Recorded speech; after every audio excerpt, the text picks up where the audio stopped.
Hello students. So start करते हैं हम लोग अपना अगला chapter government budget and the economy. इसके पहले हमने अपना मनी चैप्टर कंप्लीट किया। देखिए ये सीरियल वाइज तो मैं चैप्टर वाइज नहीं पढ़ा पा रहा हूँ बिकॉज हम उन चैप्टर्स को ज़्यादा अच्छे से कवर कर सकते हैं जो थोड़े छोटे हैं और हम उनको ऑनलाइन मीडियम के थ्रू समझ भी सकते हैं। ओके, तो ये जो चैप्टर है गवर्नमेंट बजट, ये बहुत इम्पॉर्टेंट रोल प्ले करता है हमारे फाइनल एग्ज़ाम्स के लिए।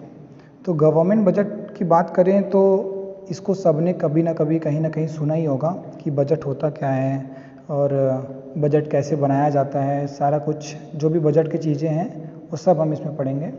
आप इसमें देखिए, इसमें लिखा हुआ है concept of government budget, objective of government budget. तो आज का जो हमारा क्लास है उसमें हम लोग केवल यही दो टॉपिक कवर करेंगे कि what is the concept of government budget and what are the objectives of government budget. ठीक है, ये स्ट्रक्चर ऑफ बजट ये हम लोग अपने नेक्स्ट लेक्चर में कवर करेंगे। गवर्नमेंट बजट ऑलमोस्ट मेरे ख्याल से ये 3 वीडियो लेगा जिसमें हम लोग ये पूरा चैप्टर कवर कर पाएंगे। ओके, तो ध्यान दीजिए, जो बजट आती है, जो गवर्नमेंट की तरफ से बजट आती है, बजट कुछ और नहीं होता है, बस एक डॉक्यूमेंट होता है। ठीक है, बजट क्या होता है? एक डॉक्यूमेंट होता है। उस डॉक्यूमेंट में लिखा होता है, उस डॉक्यूमेंट में क्या क्या लिखे होते हैं ये देखिए यहाँ पे पॉइंट लिखा हुआ है।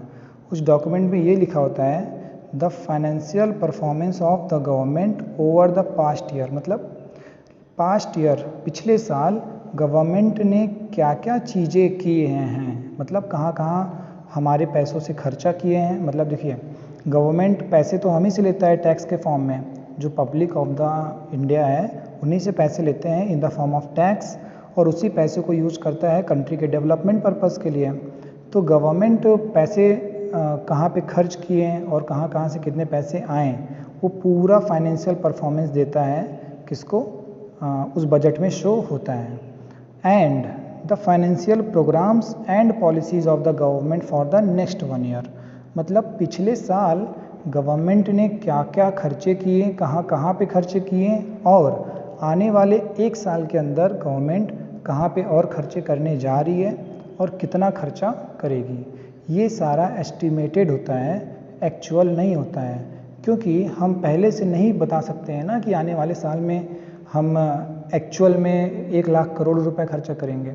हम बस एस्टिमेट कर सकते हैं कि हाँ इस जगह पे एग्रीकल्चर सेक्टर में 500 करोड़ खर्चे होंगे और ऐसे ऐसे अदर सेक्टर्स हैं उसमें इतने इतने खर्चे होंगे। तो हम लोग पहले से केवल एस्टिमेट कर सकते हैं, अपना एक बजट बना सकते हैं। उसी डॉक्यूमेंट को हम लोग क्या बोलते हैं? Government budget. ओके, अब ध्यान देना, इसमें बजट 2 तरीके से रिलीज किया जाता है, या फिर हर साल 1 फरवरी को बजट आएगा, मतलब हर साल के 1 फरवरी को गवर्नमेंट बजट अपना रिलीज करेगा या फिर डिक्लेयर करेगा। फाइनेंस मिनिस्टर इसको डिक्लेयर करते हैं। हमारे कंट्री के जो भी फाइनेंस मिनिस्टर होंगे वो 1 फरवरी को हमारे यहाँ का बजट डिक्लेयर करेंगे। और इस समय करंट में हमारी फाइनेंस मिनिस्टर हैं निर्मला सीतारमन, तो वो बजट डिक्लेयर करती हैं। ठीक है, और अगर मान लो 1 फरवरी को बजट ना डिक्लेयर हुआ तो किस दिन होगा, ये भी एक क्वेश्चन अराइज होता है। तो अगर 1 फरवरी को बजट डिक्लेयर नहीं हुआ तो अगला डेट जो बजट डिक्लेयर करने का होता है वो हमारे प्रेसिडेंट डिसाइड करते हैं। ठीक है, वो जो हमारे प्रेसिडेंट हैं उनके द्वारा डिसाइड किए जाते हैं कि किस दिन बजट पेश किया जाएगा। ओके, ये हो गया हमारा कंसेप्ट ऑफ बजट।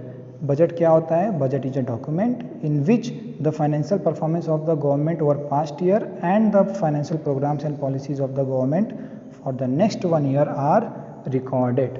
ओके, अब हम बात करते हैं ऑब्जेक्टिव ऑफ गवर्नमेंट बजट। अच्छा, इसका ऑब्जेक्टिव होता क्या है? देखिए, इसमें अभी और भी कुछ थ्योरीज हैं, एक्सपेंडिचर, रेवेन्यू, ये सब हम लोग बाद में बहुत अच्छे से डिटेल में डिस्कस करेंगे। आज हम बात करते हैं केवल ऑब्जेक्टिव ऑफ गवर्नमेंट बजट। देखिए, जीडीपी हमने आपको टर्म्स में बताया था जब हम लोग मई में क्लासेस ले रहे थे, उस टाइम पे मैंने आपको जीडीपी के बारे में बताया था। ऑब्जेक्टिव ऑफ गवर्नमेंट बजट होता क्या है? जो बजट फ्रेम किया जाता है, जो बजट बनाया जाता है, उस ध्यान में रख के बनाया जाता है कि हमको जीडीपी में ग्रोथ नज़र आए। ओके, एलोकेशन ऑफ रिसोर्सेज, जितने भी रिसोर्सेज हैं, देखिए हमारे पास रिसोर्सेज लिमिटेड हैं और हमारे वांट्स जो हैं वो अनलिमिटेड हैं। तो हम सारे रिसोर्सेज को अच्छे से, मतलब जो हमारे टैक्स से आए हुए पैसे हैं उनको कहीं वेस्ट ना करके अच्छे जगह पे सही तरीके से यूज़ करने को ही क्या बोलते हैं हम लोग, एलोकेशन ऑफ रिसोर्सेज। तो बजट का ये भी एक ऑब्जेक्टिव है कि हमारे लोग का कोई भी चीज़ वेस्ट नहीं जाना चाहिए।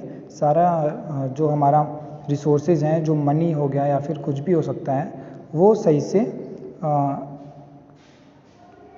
एलोकेट होना चाहिए हमारे कंट्री में।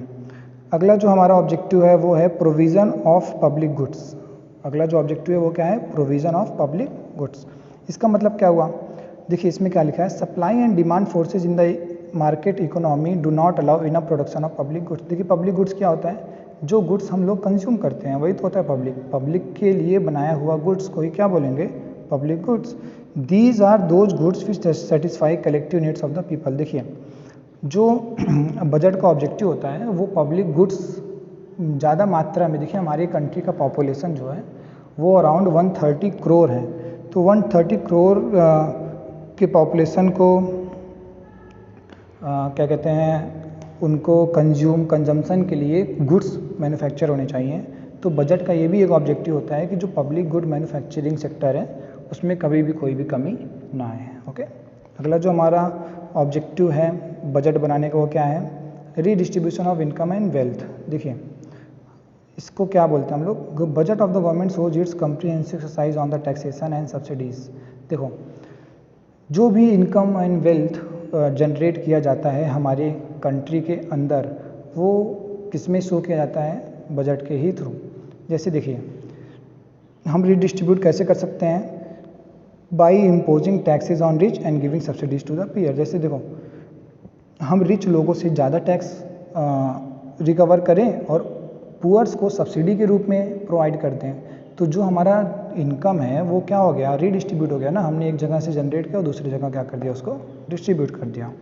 और कैसे हम लोग कर सकते हैं, by supplying food grains to BPL population at low price. देखिए हमको वो मिलता है ना, क्या कहते हैं, राशन वगैरह मिलता है कोटे के शॉप पे, तो वो जो हमको लोगों को 2 रुपये किलो 3 रुपये किलो मिलते हैं व्हीट एंड राइस, ये सारे क्या हैं, ये एक ऐसा जरिया है, ये एक ऐसा तरीका है जिसकी वजह से हमको जो पुअर पॉपुलेशन है उनको लो प्राइस में रीडिस्ट्रीब्यूट किया जाता है।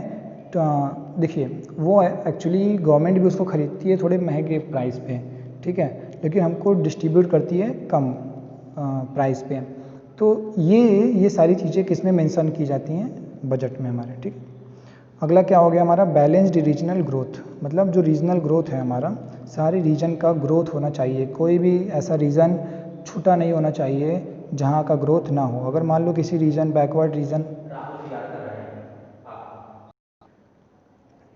ठीक है, जो भी हमारा बैकवर्ड रीजन है उनका भी ग्रोथ होना चाहिए।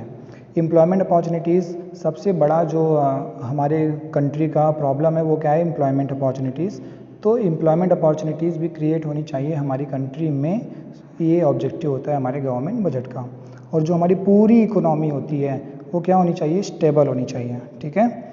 स्टेबिलिटी ही इकोनॉमी में आए ताकि न ज़्यादा से ज़्यादा पुअर हो कंट्री में, न ज़्यादा से ज़्यादा रिच हो, मतलब सब मिलजुल के काम होनी चाहिए, ठीक है।